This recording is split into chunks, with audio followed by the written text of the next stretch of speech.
Glória a Deus. Maravilha.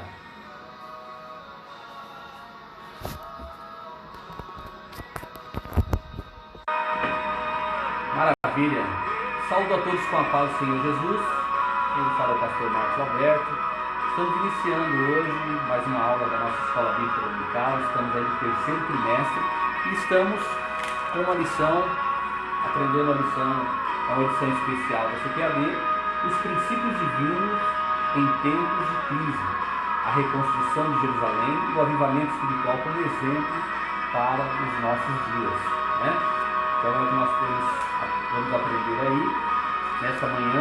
Estamos na lição de número 2, que vai falar sobre despertamento espiritual, um milagre. Eu quero fazer uma oração com você antes de nós iniciarmos a nossa aula.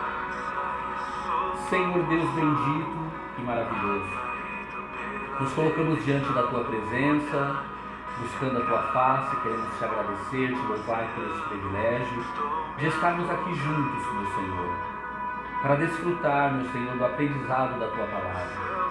Que o Teu Espírito Santo possa abençoar, Senhor, abrir o entendimento de cada aluno, para que possa compreender a Tua vontade, para que possa compreender a Tua palavra. Deus, e que nesta manhã o despertamento do Teu Espírito Santo possa, Senhor, se realizar em nossas vidas. Deus, é o que nós pedimos, no nome de Jesus nós já agradecemos. Amém. Amém. Muito bem, queridos. Então nós estamos aí na lição de número 2, não é? Lição de número 2. Estaremos falando sobre o despertamento espiritual, um milagre. É o terceiro trimestre deste ano 2020. Hoje, dia 12 de julho, né?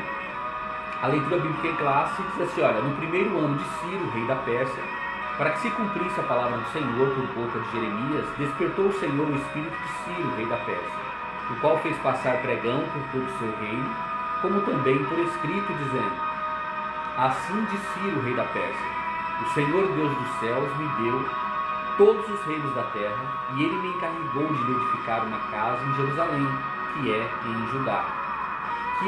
Quem há entre vós de todo o seu povo, seja seu Deus com ele, e suba a Jerusalém, que é em Judá, e edifique a casa do Senhor Deus de Israel.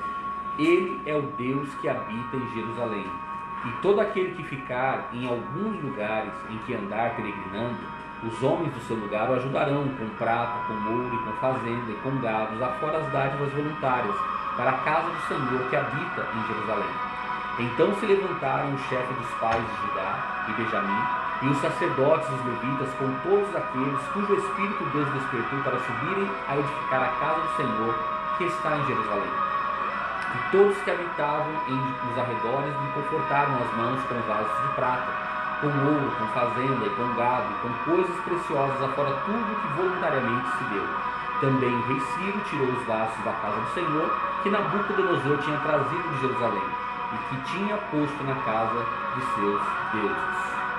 Então se levantaram as palavras de Neemias, filho de Ecalias, e sucedeu que no mês de Quisleu, no ano 20º, estando eu em Suzã, a fortaleza, que veio Anani, um dos meus irmãos, ele e alguns de Judá, e perguntei-lhe pelos judeus que escaparam e que restaram no cativeiro e acerca de Jerusalém.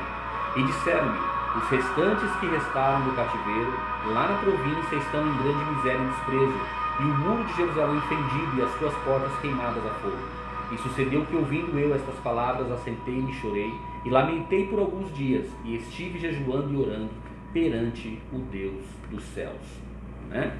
Então nós vamos ver aqui que esse texto que nós lemos agora, nesta manhã, nós lemos tanto em Esdras como em Neemias. Na semana passada nós lemos sobre, lá no livro do profeta Daniel. Então Daniel, Esdras e Neemias, eles foram contemporâneos, ou seja, eles viveram no mesmo período, viveram na mesma época.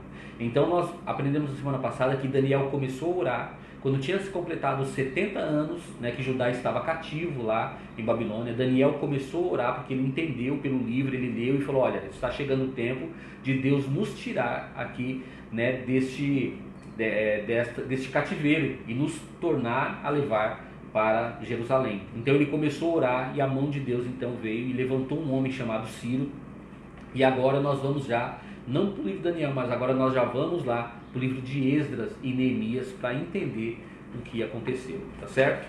Então o textuário desta manhã é: isto digo, conhecendo o tempo, que é já hora de despertarmos do sono, porque a nossa salvação está agora mais perto de nós do que quando aceitamos a fé. Né? A verdade prática nos fala sobre o despertamento espiritual, é uma consequência da submissão à vontade de Deus. Então nós vemos aqui nessa verdade prática que para nós desfrutarmos desse despertamento, ou seja, para sermos despertados pelo Senhor, precisamos de algo. É o que? A submissão à vontade de Deus, porque o despertamento é uma consequência, né, dessa submissão à vontade de Deus. E muito bem, então vamos recapitular. Quais foram as causas que levaram o povo de Judá ao cativeiro babilônico? Então nós vamos ver que foram crimes que eles cometeram, foi a idolatria, né, ou seja, adorar outros deuses, a exploração, não pagar salário, ou seja, contratava os seus funcionários, não pagava salário, desprezo pelos órfãos e pelas viúvas, mentira, assassinato de gente inocente, sacrifício de crianças, né, a falsos deuses. Então tinha um deus chamado Moloque lá, que essa nação pegava a criança recém-nascida e colocava nos braços desse deus chamado Moloque e ateava fogo nele, porque era uma estátua de metal. E aí essa criança, ela era morta ali nos braços desse deus. E Israel começou a praticar sacrifícios também dessa forma. E uma outra coisa foi o desprezo aos profetas, ou seja, Deus levantava os profetas, trazia os profetas, né? E só que eles eram desprezados pelo povo de Judá. E isso foi um grande problema, né? E fez com que este povo fosse então levado para o cativeiro babilônico. Então Deus usou Jeremias dizendo que eles ficariam lá durante 70 anos.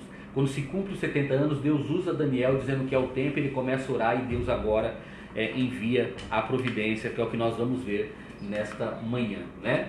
Bom, vamos recapitular então. Nessa época o reino estava dividido, o povo de Judá é que foi exilado em 587. Então, para entendermos, aqui o reino era unido, Davi e Salomão, né? Davi e Salomão, o reino unido. Quando Salomão morre, o filho de Salomão assume o trono. E quando ele assume esse reino, ele fica então dividido. Fica 2 tribos para um lado, para Israel, e 10 tribos para Judá. Então as 12 tribos aqui, elas se dissolvem, né? Se separam, na verdade.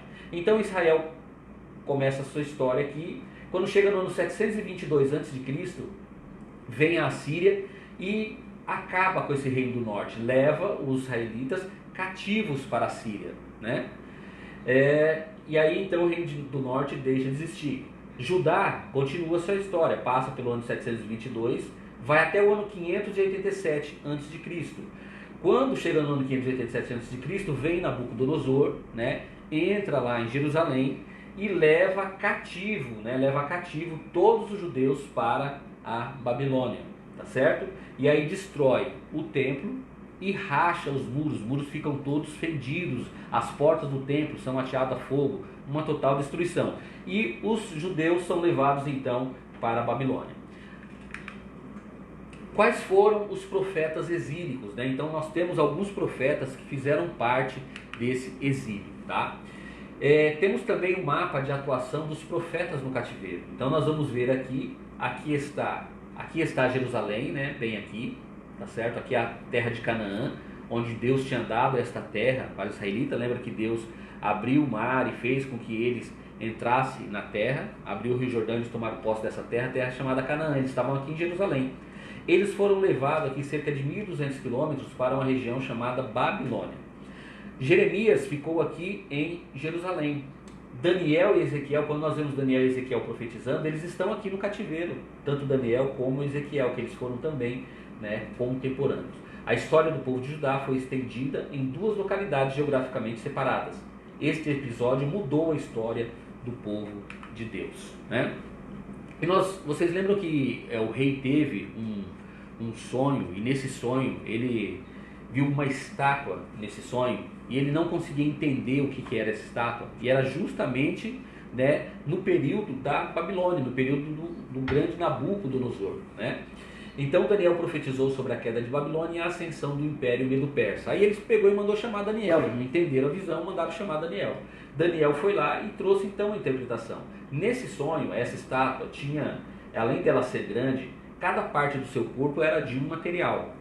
A cabeça era de ouro, aqui o peito e os braços eram de prata, o ventre e as coxas de cobre, as pernas de ferro e os pés era parte de ferro e parte de barro.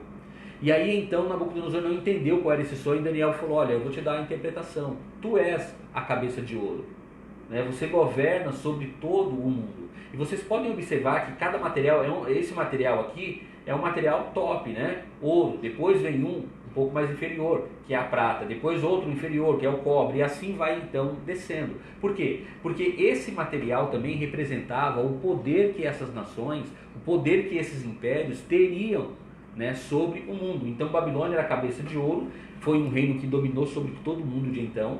Depois se levanta, cai, né, esse império babilônico, se levanta o império Medo-Persa, que é justamente onde nós estamos hoje, onde nós estamos estudando aqui na lição, estamos no império Medo-Persa.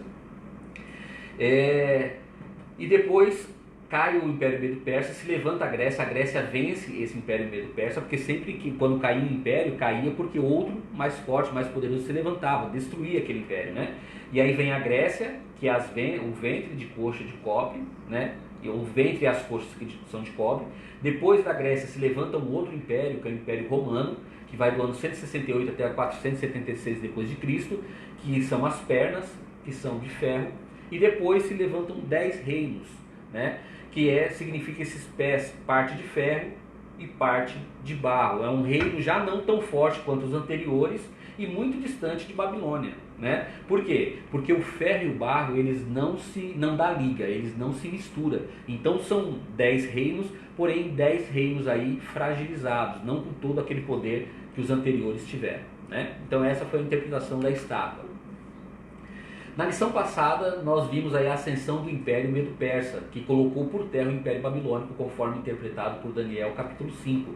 Foi quando o rei viu na parede, né, aquela escrita Mene, Mene, Tekel, Parsim, ou seja, o teu reino foi cortado, né, foi dado a outro. Era Deus dizendo para o rei que o tempo dele havia acabado. E naquele mesmo dia, a Bíblia diz que naquele mesmo dia, este rei morreu. Vimos também, em resposta às orações de Daniel, na lição passada, que Deus levanta um homem chamado Ciro, que há 100 anos antes Deus já havia dito que levantaria um homem e que o nome dele seria Ciro. Deus deu até um nome. Deus nos conhece, Deus conhece a todos nós pelo nosso nome, né? E este homem, este rei que dominaria, que era, então ele é o rei desse império Medo-Persa, Deus levantou ele para abençoar o seu povo. O rei Ciro permite, entre outras ações, que o povo retornasse para ajudar e reconstruísse o templo. Então lembra que Nabucodonosor, há 70 anos atrás, tinha levado, né, o povo cativo lá para a Babilônia. Agora se levanta o império Medo-Persa, põe esse império babilônico por terra e libera os israelitas para retornar à sua terra. Mas não só retornar, porque Deus levantou Ciro com uma missão. Deus disse para ele que ele deveria reconstruir os muros lá em Jerusalém. Tá certo? Então Deus levanta ele para que ele reconstruísse o templo. E agora, na lição de hoje, né, iremos ver a origem do despertamento espiritual e as suas finalidades. Tá certo? O despertamento espiritual emana do próprio Deus. Então não existe um despertamento, alguém dizer assim: olha, eu vou fazer um despertamento espiritual na vida de vocês aqui. Isso não existe. Esse despertamento, ele vem do próprio Deus. Mas o que nós podemos fazer? É justamente orar. Nós devemos clamar, suplicar ao Senhor para que Deus envie um despertamento. Que foi lá o que Daniel fez. Daniel começou a orar, mas foi Deus quem fez esse despertamento. Então o despertamento, ele origina-se, ele emana do próprio Deus. No primeiro ano de Ciro, despertou o Senhor o espírito de Ciro. Deus despertou Daniel para orar pelo futuro do seu povo. Todavia não foram as orações de Daniel e nem a sua vida santificada que produziram o despertamento, mas foi o próprio Deus quem fez o milagre do despertamento de Ciro. Vocês podem observar que todas as vezes a honra e a glória, ela é sempre de Deus, né? Nós ficamos somente com alegria daquilo que Deus faz, né, nas nossas vidas. Mas a honra e a glória é sempre dele. Então, vocês vejam aqui, Daniel orou, mas quem fez o despertamento foi o próprio Deus. Deus usa instrumentos para cooperarem com ele, mas o autor do despertamento é ele mesmo. Deus, ele é tão bom que ele pode fazer tudo sozinho. Ele pode fazer, por exemplo, vamos pegar o caso lá do exemplo, o exemplo de quando Deus abriu o Mar Vermelho. Deus precisava de Moisés? Não precisava. Mas Deus é tão bom que ele nos encaixa, nos coloca nos seus planos, nos coloca nos seus projetos. Então Deus chama a Moisés, Moisés está diante do mar, Moisés fala: Deus, e agora? O que eu faço? E Deus então fala para Moisés: Moisés, por que clamas a mim? Toca nessas águas. Então Deus fez Moisés participante daquele milagre.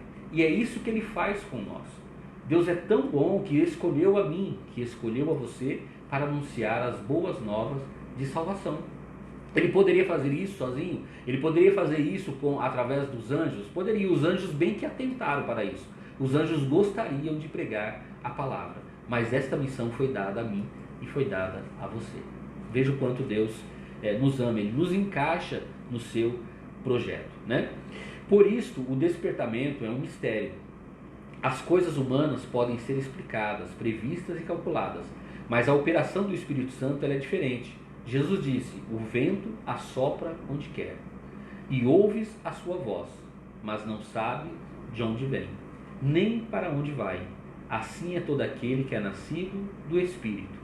Nós, na verdade, podemos ver o resultado do despertamento, até mesmo sentir a operação das virtudes do século futuro, mas na verdade nada sabemos e nada entendemos do poder de Deus, né? Então as coisas humanas elas podem ser aí explicadas, né? Podem ser previstas, podem ser calculadas, porém a operação do poder de Deus não, ou seja, não está sob o nosso controle, não está sob o nosso domínio. Eu acho engraçado, né, quando alguém diz que vai colocar Deus na parede, quando alguém diz que se Deus não fizer, Deus não é Deus. Irmãos, Deus, ele é Deus, ele fazendo o milagre na vida de alguém ou não fazendo, ele curando alguém ou não curando, ele continua sendo Deus, né? Então eu acho, não sei se eu acho cômico ou se eu acho trágico quando alguém quer manipular a Deus, quando alguém quer ter o controle de Deus. Temos que entender que nós somos o barro, né? E Deus é o oleiro. Então Deus pega o barro, que somos nós, e então trabalha nesse barro, amassa, né? Amassa e nos faz um vaso. Se o vaso não está da forma como ele quer, o que ele faz? Ele joga fora? De forma nenhuma. Ele pega este mesmo barro, quebra, né? E faz de novo. Muito bem, vamos aí então, fechamos esse tópico número 1. O despertamento espiritual emana de Deus, por isso ele usa os instrumentos que achar necessário para cooperarem com a sua soberana vontade. Então é Deus quem nos escolhe, é Deus quem nos diz o que nós deveremos fazer dentro do seu projeto. Por quê? Porque o projeto é dele, o projeto é dele. Ele nos encaixa dentro desse projeto, mas ele diz: olha, você nesse projeto vai fazer isso. Aí chama outro e fala assim: ó, você dentro desse projeto você vai fazer isso.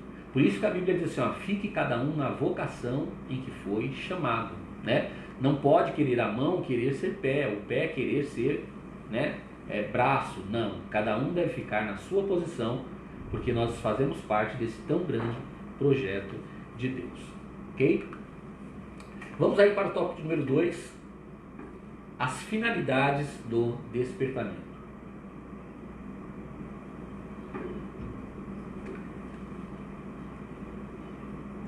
A restauração nacional de Israel. Deus, quando quer realizar os seus propósitos, pode incutir a sua vontade no espírito do homem. Foi assim que ele fez com Ciro. Embora fosse rei de uma nação idólatra, Ciro foi despertado por Deus, o qual incutiu a sua vontade no espírito dele, dominado pelas tradições e pela idolatria, a fim de que ele cumprisse os desígnios de Deus relativos ao povo de Israel, conforme havia falado pela boca do profeta Isaías cerca de 180 anos atrás. Olha só que interessante. Deus usa quem Ele quer, da forma que Ele quer, como Ele quer. Ele foi lá no reinado Medo-Persa visitou um homem persa chamado Ciro, que fazia parte de uma nação idólatra, e falou: eu vou usar essa pessoa para cumprir o meu propósito. Então ele estava usando alguém para cumprir o seu propósito de restauração do templo. E ele não somente levantou esse homem, fez com que esse homem se tornasse, né, o rei, né, de todo aquele império, dominasse sobre todo mundo de então. Não somente isso, mas o próprio Deus falou com Ciro e falou: Ciro, eu estou te levantando. Está entendendo quem está te levantando? Sou eu que estou te levantando. Mas eu estou te levantando com um propósito. Tudo que Deus faz, queridos, Ele tem um propósito. Eu estou te levantando, Ciro, para que você liberte o meu povo que está cativo, que Nabucodonosor trouxe para a Babilônia 70 anos atrás. Liberte eles, mas não só liberte. Eu quero que você libere eles e diga para eles que eles precisam retornar para sua terra natal e precisam reconstruir o templo e reconstruir a cidade que está destruída. Deus usou, queridos, uma jumenta para falar com um profeta. Deus usa quem Ele quer. Então levantou este homem e falou com ele. Mas nós vemos a diferença. Nabucodonosor tinha sido levantado também por Deus. Só que tinha sido levantado por Deus para trazer o juízo sobre Israel. Porque Israel tinha cometido tudo aquilo que nós vimos aqui, né? A mentira, tudo aquilo lá, tudo que nós vimos aqui. Mas o que aconteceu? Nabucodonosor, ele não reconheceu a grandeza de Deus. Ele não deu glória a Deus por aquilo.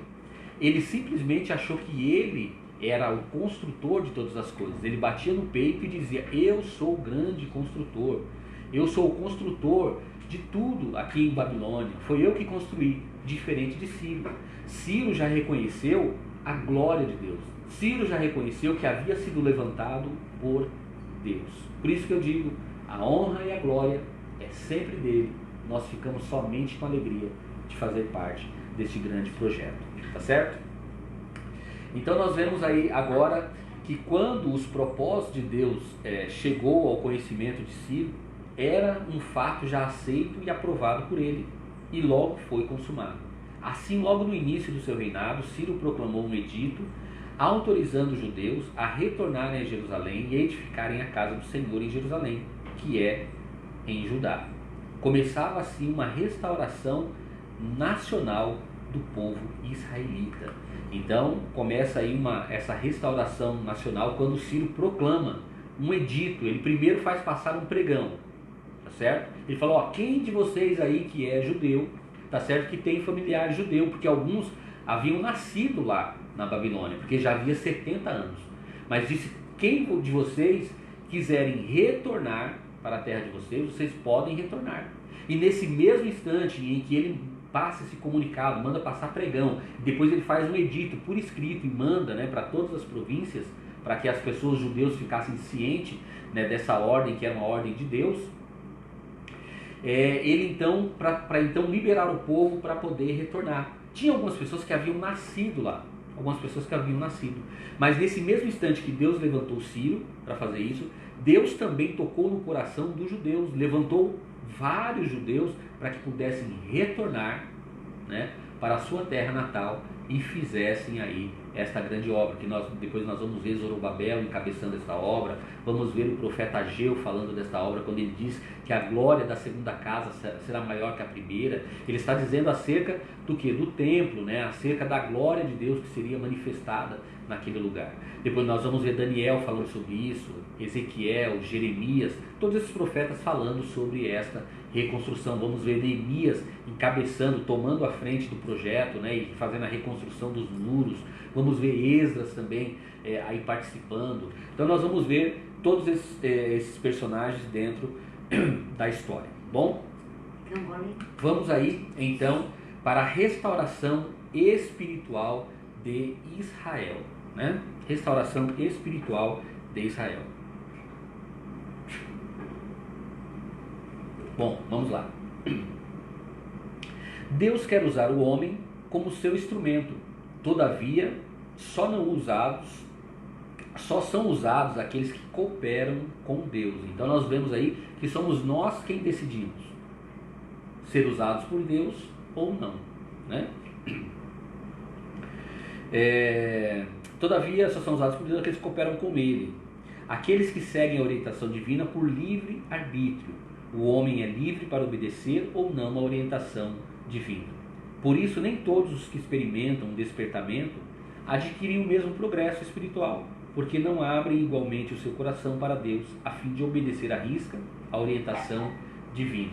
Então, o que nós entendemos com isso? A Bíblia diz que o sol nasce para justos e para injustos. Isso é verdade, né? Nós estamos com um sol maravilhoso hoje, aqui em Goiânia, e esse sol nasce sobre todos, justos e injustos.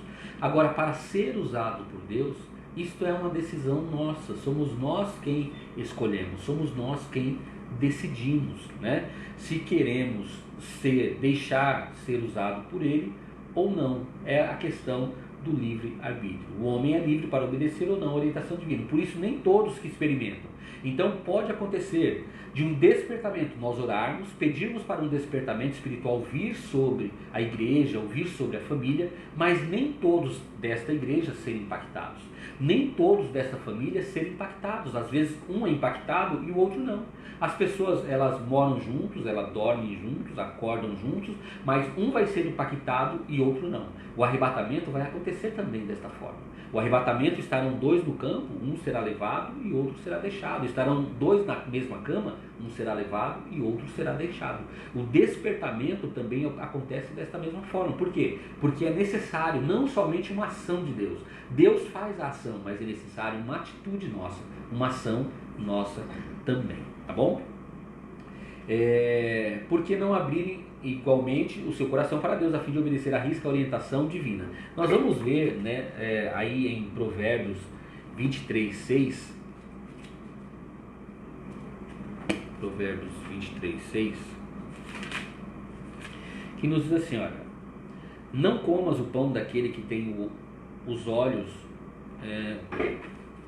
Provérbios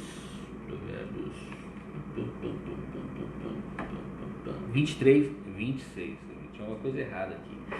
Dá-me, filho meu, o teu coração, e os teus olhos observem os meus caminhos. Ou seja, é Deus pedindo: filho, dá para mim o seu coração, deixa eu habitar nele, deixa eu trabalhar na sua vida. Então é algo que nós decidimos.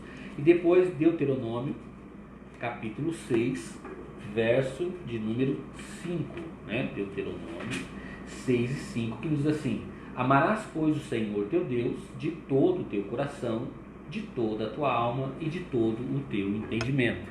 Então, se nós amarmos a Deus de todo, ou seja, entregarmos todo o nosso coração sem reserva, Deus então vai ter a liberdade para nos usar, tá bom? Durante o cativeiro, o povo israelita havia assimilado muito dos costumes dos babilônios, porém havia aprendido a lição concernente à vontade de Deus.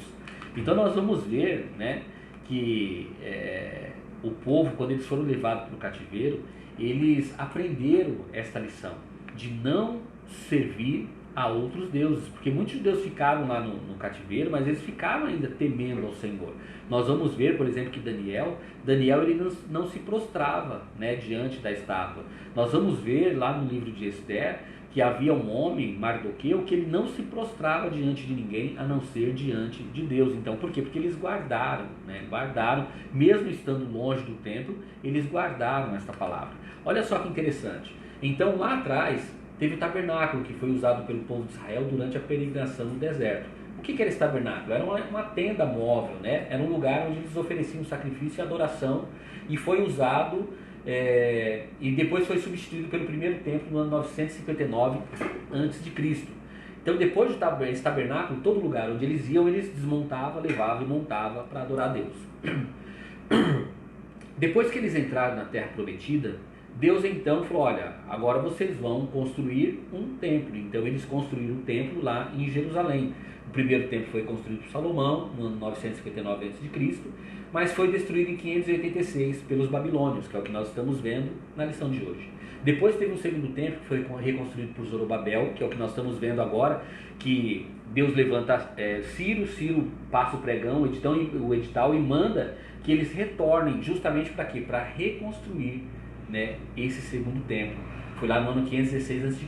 Quem encabeçou essa reconstrução foi Zorobabel, a reconstrução dos muros. Neemias encabeçou a reconstrução dos muros. Então Zorobabel reconstruiu o templo e Neemias reconstruiu os muros da cidade, que cercava toda a cidade. Este templo foi restaurado por Herodes no ano 18 a.C. E esse templo depois ele foi destruído pelos romanos no ano 70 depois de Cristo, quando Nero, né, destrói a cidade, destrói o templo e ainda coloca a culpa nos cristãos ainda, né? No ano 70 então depois de Cristo. O terceiro templo. Esse terceiro templo ele está com projeto para construção em andamento. O anticristo o profanará. Então o terceiro templo ele não foi construído ainda, mas ele vai ser construído no lugar onde estava o templo de Jerusalém hoje. Existe lá uma mesquita, né? Existe uma mesquita dos muçulmanos. Mas o terceiro templo vai ser reconstruído, pastor? Vai ser reconstruído. E depois o anticristo vai profanar esse templo, tá? Mas isso aqui é algo para o futuro, é algo escatológico que ainda vai acontecer. E havia então as sinagogas. O que eram as sinagogas? As sinagogas elas começaram a existir justamente no período quando eles estiveram cativos lá na Babilônia. Então, quando eles estavam cativos distantes do templo, que eles não podiam estar no templo, então eles edificaram então as sinagogas, local onde os judeus se reúnem para orar, ler e ensinar a lei mosaica. O surgimento das sinagogas é normalmente atribuído ao período do exílio babilônico, quando os judeus deixaram de ter o templo para adorar e sacrificar em 586. Então eles não tinham mais o templo, porque eles tinham sido levados de Jerusalém, eles estavam fora da sua terra, mas eles construíram a sinagoga, que era o lugar onde eles se reuniam para orar, ler e ensinar. Tanto que nos tempos de Jesus, quando Jesus veio cumprir o seu ministério, existiam as sinagogas. Jesus entrava aqui nas sinagogas para poder ensinar a lei, para poder ensinar a palavra, tá bom? Então nós vamos ver aqui essa restauração espiritual de Israel. Era o fim do sofrimento do cativeiro. E o fim desse sofrimento, desse cativeiro, resultou num despertamento, tá certo? A finalidade principal desse despertamento era sempre a restauração espiritual do povo de Deus, né? Cada despertamento tem por objetivo principal a salvação e restauração do homem. Encontramos sempre esses dois polos, graça de um lado, pecado do outro, tá certo? Né? Então esse despertamento ele vem com o objetivo principal de salvar, de restaurar o homem, ou seja, de aproximar o homem novamente de Deus, tá certo? O Espírito Santo está sempre pronto para convencer o mundo sobre o pecado, sobre a justiça e sobre o juízo. O Espírito Santo é sempre intolerante com o pecado. Então o Espírito Santo ele ama o pecador, mas ele não tolera nunca o pecado. É o Espírito Santo quem convence o homem do pecado. Mas o Espírito Santo também aponta para Jesus como aquele que perdoa e aquele que salva. Tá bom? Então nós fechamos aí, né, esse tópico aí de número 2. As finalidades do despertamento envolviam as restaurações nacional e espiritual de Israel. A primeira restaurou a pátria e a segunda restaurou o homem da idolatria dos deuses pagãos do exílio. Porque nem todos retornaram lá para Jerusalém. Alguns ficaram acomodados, porque é típico, né, do ser humano se acomodar. Então eles disseram, não, voltar para Jerusalém, já estamos estabelecidos aqui em Babilônia mesmo, agora se levantou um outro rei, vamos ficar por aqui mesmo, já estamos firmados aqui. E eles não retornaram, né? Ficaram lá. Então a intenção de Deus desse despertamento era justamente restaurar a pátria, né? Porque Jerusalém estava destruída, então Deus precisava restaurar aquela cidade novamente, e também restaurar o homem da idolatria, ou seja, tirar o homem da idolatria. Mas muitos que estavam lá retornaram, muitos que estavam presos à idolatria, eles então voltaram então para Jerusalém e retornaram para os caminhos do Senhor, tá bom? Vamos aí ver então o tópico de número 3.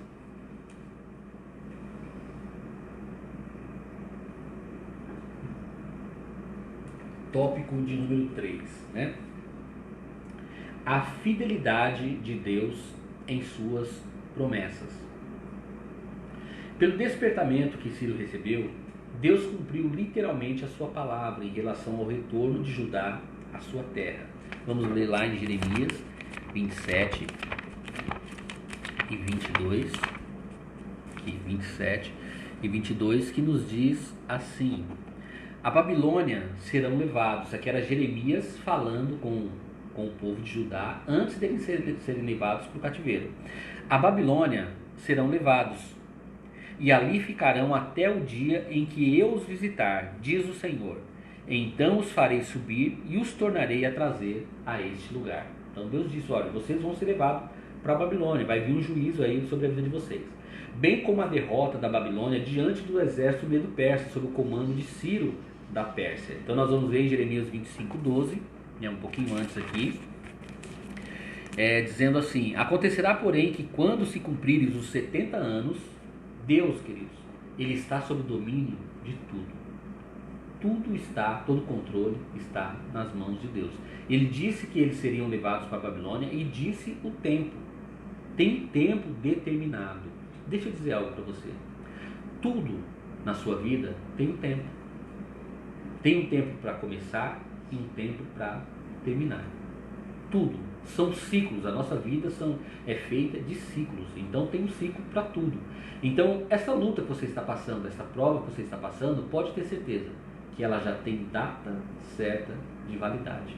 Ela já tem tempo certo para ela acabar na sua vida. Amém? Então Deus disse aqui que seriam 70 anos. Acontecerá, porém, que quando se cumprirem os 70 anos, visitarei o rei da Babilônia, e essa nação, diz o Senhor, castigando a sua iniquidade, e da terra dos caldeus farei deles um deserto perpétuo. Então essa palavra se cumpriu? Se cumpriu. Se cumpriu os 70 anos, Deus então visitou a Nabucodonosor, que não havia dado glória a Deus por tudo que Deus havia entregue nas mãos dele. Por quê? Porque toda autoridade, queridos, toda autoridade é constituída por Deus. Toda autoridade é Deus que levanta. Nós temos, por exemplo, aqui no Brasil hoje, um presidente. Esse presidente foi levantado por Deus. Agora é uma decisão dele ser guiado por Deus e fazer a vontade de Deus, ou então ser guiado por ele mesmo e fazer a sua própria vontade. Então nós vamos ver a diferença, né? Nabucodonosor resolveu fazer a sua própria vontade. Então depois de 70 anos, Deus vem com juízo sobre a vida dele, destrói, tira o reinado da mão dele, tá certo? E entrega para uma outra nação. Tá bom? Vamos aí então continuar um pouco mais. E depois Isaías 44:28. Isaías 44:28, que nos diz assim. Vamos lá. 44:28. Quem diz de Ciro, é meu pastor. Olha só o que Deus está dizendo de Ciro. É meu pastor e cumprirá tudo o que me apraz, dizendo também a Jerusalém: se edifica, e do templo funda-te. Então Deus estava dizendo que levantaria Ciro, né? Deus ainda não havia levantado, mas aqui era uma profecia de que Deus levantaria. Deus deu o nome da pessoa que ele levantaria, o nome dele seria chamado Ciro. Essa pessoa seria como se fosse um pastor. Olha só. Quem diz de Ciro, é meu pastor e cumprirá tudo o que me apraz. Ou seja, Deus dizendo, olha, ele vai fazer a minha vontade. Ele vai fazer aquilo que eu designei para Jerusalém. E ele vai dizer para Jerusalém, ser edificada. E ao templo ele vai dizer, funda-te. Ou seja, ele vai reconstruir a cidade e vai reconstruir também o templo. Tá bom? Vamos aí então para o tópico de número 2. Deus renova suas promessas de bênçãos. Em cada despertamento, Deus vivifica e renova as promessas de bênçãos ao seu povo. O Espírito Santo revela as riquezas escondidas em Cristo, isto é, as riquezas de glória que Cristo ganhou na cruz do Calvário para dar àqueles que o servem, né? Então, Deus é esse Deus que cuida, né, de todos os detalhes. O batismo no Espírito Santo é uma bênção que faz parte de uma nova vida com Cristo. No despertamento que operava no tempo dos apóstolos, eles faziam questão de que todos os convertidos recebessem essa maravilhosa unção do alto. Queridos, nós não podemos deixar esta chama pentecostal morrer. Nós não podemos deixar esta chama morrer, porque isso nasceu lá na igreja primitiva, no dia de Pentecostes. Cumpriu-se a promessa de que Deus enviaria o Espírito Santo, e o Espírito Santo encheria, visitaria jovens, crianças, idosos, encheria a todos com o Espírito Santo. A igreja primitiva, ela não se conformava. Quando os discípulos, os apóstolos chegavam em algum lugar, e quando eles chegavam neste lugar e eles perguntavam se as pessoas já haviam recebido o Espírito Santo, as pessoas diziam que não, Eles falavam, não, então nós vamos orar para que vocês recebam o Espírito Santo. Então nós como igreja não podemos deixar esta chama morrer. Não podemos parar de orar para que Deus batize com o Espírito Santo. Você como igreja não pode parar de orar pedindo, Deus, me batiza com o Espírito Santo. Me batiza, me enche, eu quero ser cheio do teu Espírito Santo. Eu quero ser um vaso em tuas mãos.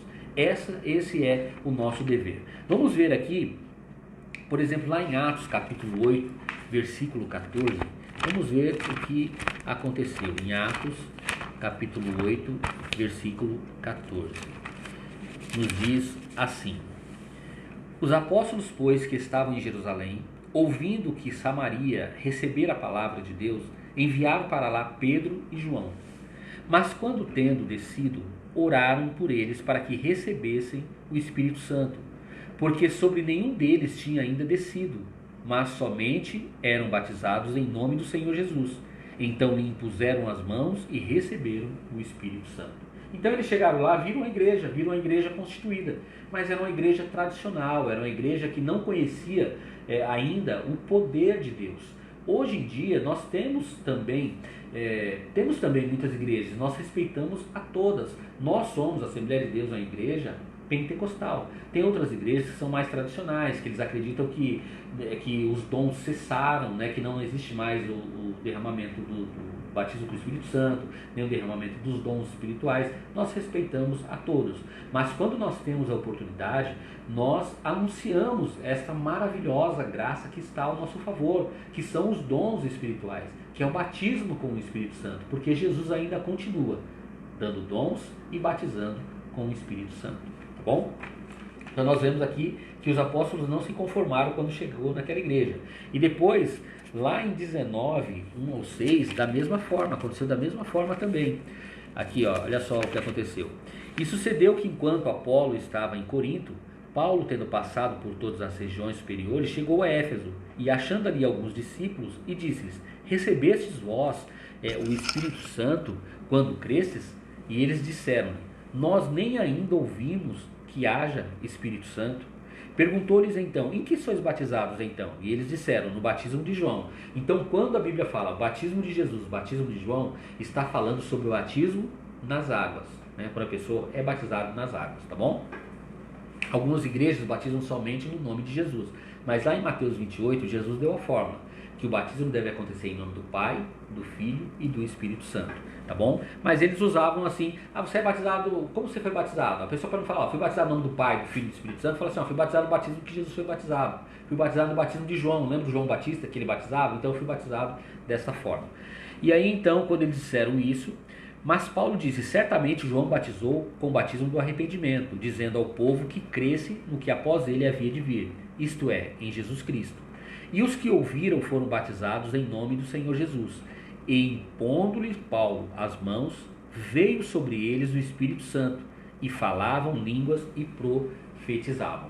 Então, um sinal de que a pessoa é batizada com o Espírito Santo, uma evidência, ela precisa falar outras línguas, precisa falar língua estranha. Então, alguém fala assim: pastor, eu não sei se eu fui batizado com o Espírito Santo. Eu também não sei.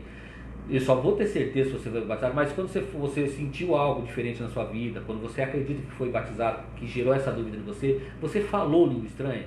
Não, pastor, não falei. Não, então você não foi batizado com o Espírito Santo. Não, pastor, eu falei, minha língua enrolou, eu comecei a falar umas palavras que eu nunca tinha falado. Então você foi batizado com o Espírito Santo. Essa é a evidência, né? Então os apóstolos, eles não se conformavam em chegar numa igreja e nessa igreja as pessoas não terem sido batizadas com o Espírito Santo, tá? Vamos caminhar um pouco mais aqui.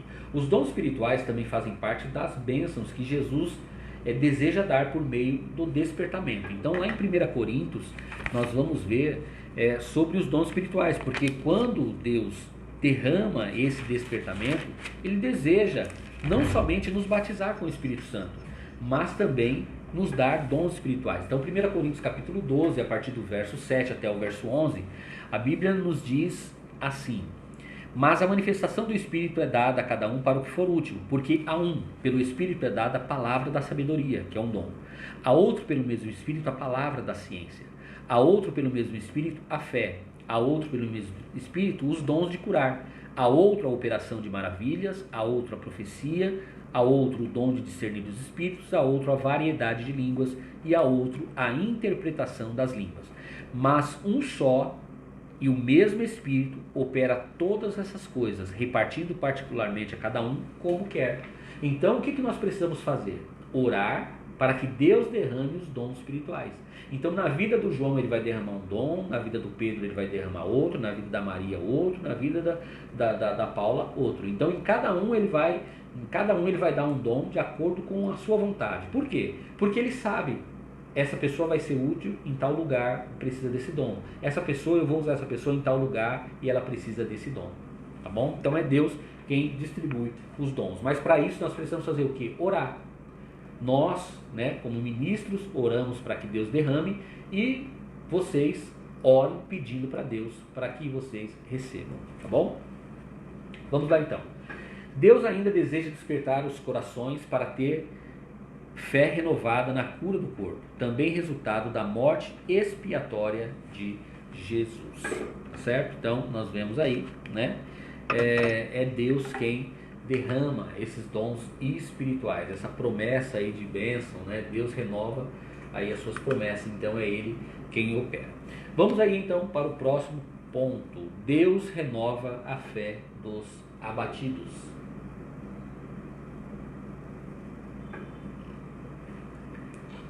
Pelo despertamento, Deus cria ambiente de fé. Então, quando nós oramos, Deus cria um ambiente de fé, de expectativa e de oração. O despertamento nasceu da oração e só poderá prosseguir se a chama da oração continuar acesa. Então, Deus opera todas essas maravilhas, mas para que Ele opere essas maravilhas depende muito, tá bom? Depende muito da nossa oração. Somos nós quem vamos orar, quem vamos pedir para Deus. Então esta chama da oração precisa ficar acesa. Então é muito importante que você tenha no seu dia um período reservado para você orar. Assim como você tem a hora de você tomar café, a hora de você almoçar, de você jantar, nós temos esses horários na nossa vida. E vários outros horários que nós criamos, horário para fazer exercício, horário para fazer tal atividade, não é? Nós devemos ter também um horário determinado para nós orarmos, para que esta chama da oração continue acesa e para que Deus possa nos usar quando Ele quiser. Deus fala assim, olha, eu estou precisando usar alguém naquela situação, com quem eu posso contar?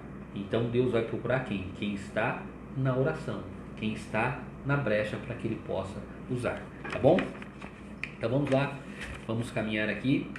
No Antigo Testamento, o fogo no altar do incenso não se podia deixar apagar. Então o sacerdote ele tinha uma responsabilidade, os levitas lá tinham responsabilidade, porque eles não podiam deixar apagar o fogo lá do altar. Tinha um altar, e nesse altar eles não podiam deixar apagar, tinha que ter fogo durante todo o dia e durante toda a noite. Então de manhã ia lá, alguém acendia este fogo. Quando chegava a noite, ia outra turma lá e acendia o fogo novamente, tirava as cinzas, recolhia as cinzas e colocava um fogo novamente, tá bom? Não podia apagar. Então por isso tem aquele versículo lá, o fogo arderá continuamente no altar e não se apagará.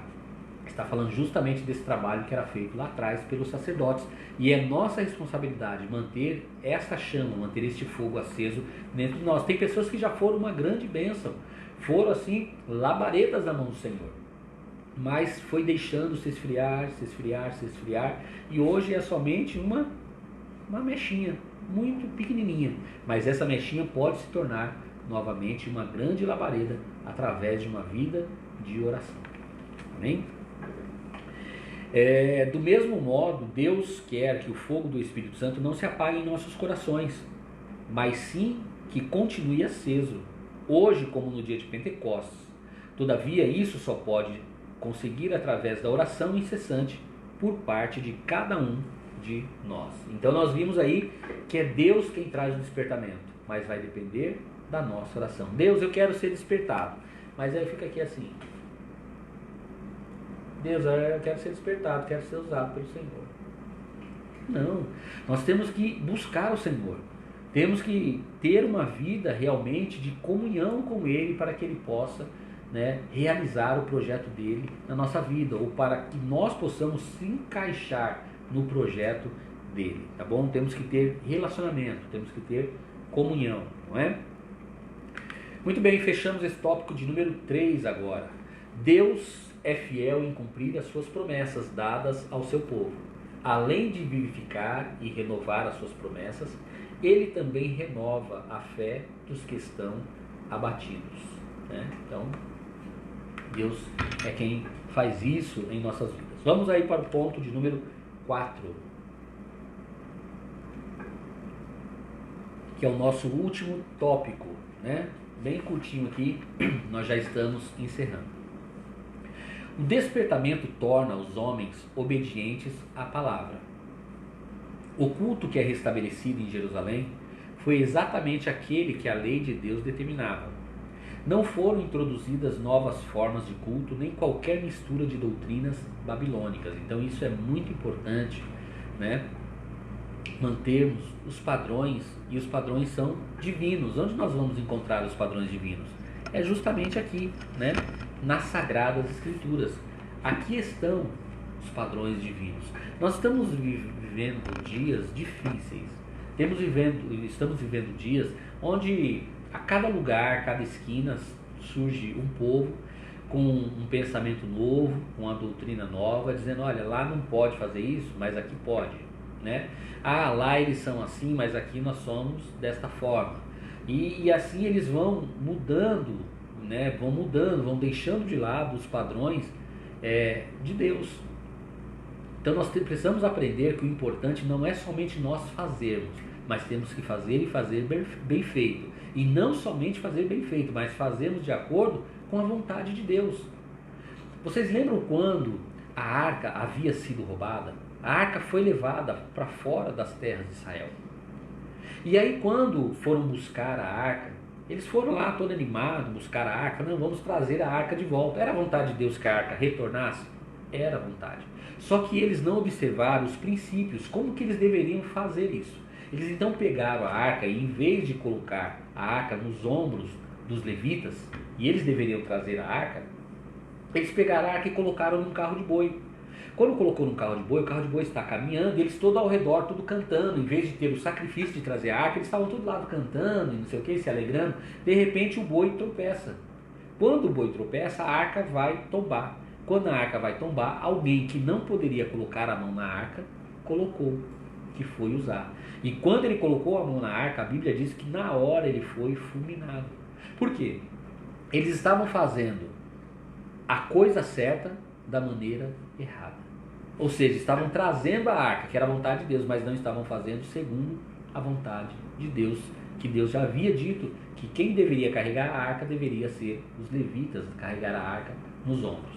Então, nós estamos vivendo aí tempos terríveis, mas vamos ver aqui, quando eles restauraram o culto, não foi introduzida novas formas de culto. Não, agora a nossa forma de culto vai ser assim, nós vamos colocar tal negócio aqui, nós vamos fazer de tal forma, nós vamos plantar bananeira aqui na igreja, né? Não, eles não fizeram isso.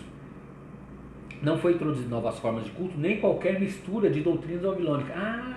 Lá na Babilônia, não é lá na Babilônia que eles tinham um culto deles lá, e lá eles faziam dessa forma, adoravam o Deus deles. Vamos trazer aquilo lá para cá, porque parece que esse negócio vai dar certo, que eles faziam lá. Lá eles colocavam uns negócios na igreja, a igreja ficava assim, vamos trazer para cá também, porque eu acho que vai dar certo. Lá eles faziam um culto lá, e esse culto lá, todo mundo passava por tal situação, vamos fazer isso aqui também. Então, eles não trouxeram nada da Babilônia para o seu culto, não, eles observaram, eles foram ler a palavra e observaram o que a palavra diz, como que deve ser o culto que agrada a Deus. Essa deve ser, queridos, uma preocupação nossa no século 21 também, tá bom? Vamos aí para o próximo ponto, o último agora. O despertamento dado pelo Espírito Santo faz com que os crentes desejem intensamente ser fiéis à palavra de Deus.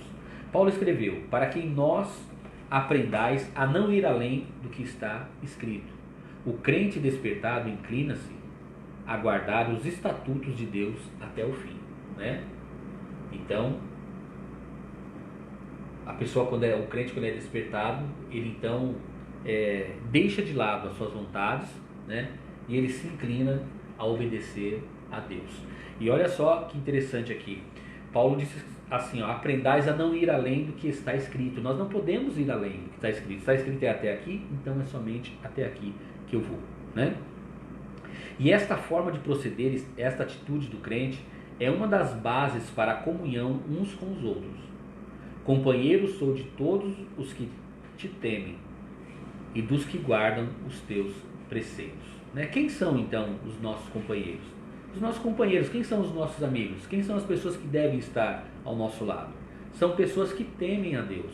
Ah não, pastor, mas eu tenho um amigo, tenho uma amiga que ele não é crente, sabe? Ele não é crente, mas assim, ele é meu amigo, eu conto tudo pra ele, eu sou o confidente dele, ele é meu confidente. Tem alguma coisa aí que não vai dar muito certo. Não vai dar, porque o seu pensamento é um pensamento diferente do dele. Não dizendo que você não possa ter amizade com ele, deve sim, mas a sua amizade deve ser justamente para mostrar essa maravilhosa graça, né? Então, por quê? Porque o seu companheiro, o seu confidente, tem que ser aqueles que temem e que guardam os preceitos do Senhor. Então, o salmista deixou aqui esse exemplo para nós. Então, que nós possamos, queridos, possamos verdadeiramente buscar esse despertamento, possamos buscar esse despertamento dado pelo Espírito Santo. Você aí que está acompanhando a nossa aula, estamos chegando já ao final, você tem alguma pergunta para fazer? Quer fazer alguma pergunta? Aproveitar esse tempinho final. Ó pastor, o senhor falou sobre tal assunto, eu não entendi.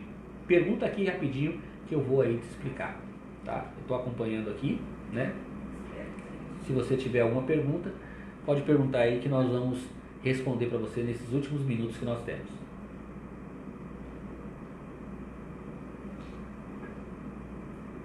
Glória a Deus.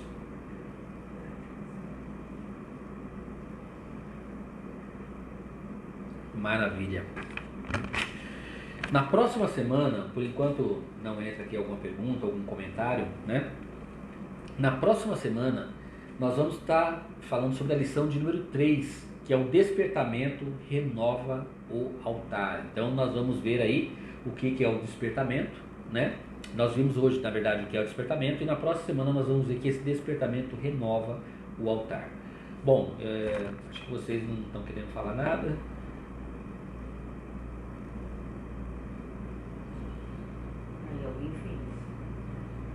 Pastor, uma pessoa só não pode ter... Pastor, uma pessoa só não pode ter 2 dons? A Ana Paula pergunta aqui. Pode, irmã Ana. Uma pessoa pode ter mais do que um dom, pode ter mais do que 2. O apóstolo Paulo, a Bíblia diz que o apóstolo Paulo ele tinha todos os dons, ele tinha 9 dons espirituais, ele tinha todos os dons, né? Então, nós podemos sim. Tem pessoas que têm um só, tem pessoas que têm 2, 3, 4, 5, tem pessoas que podem ter os 9, né? Pastor, você conhece alguém que tem os 9 dons?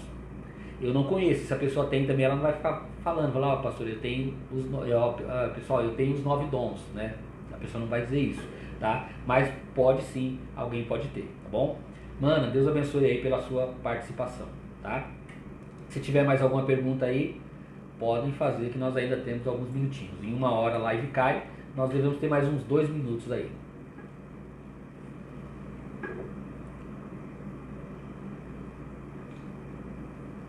Irmã Adriane, amém. A Nete está conosco aqui também. O Edson. Maravilha, Mandorinha. Mandorinha está lá no Rio Grande do Norte, né, Mandorinha? Muito bem. Então tá bom, queridos. Então é isso aí. Nós queremos então já fazer o encerramento dessa aula. Tivemos, como nós temos somente 1 hora, nós fomos aí muito rápido, né? Tivemos que ir muito rápido, mas nós fizemos aí de uma forma para ser bem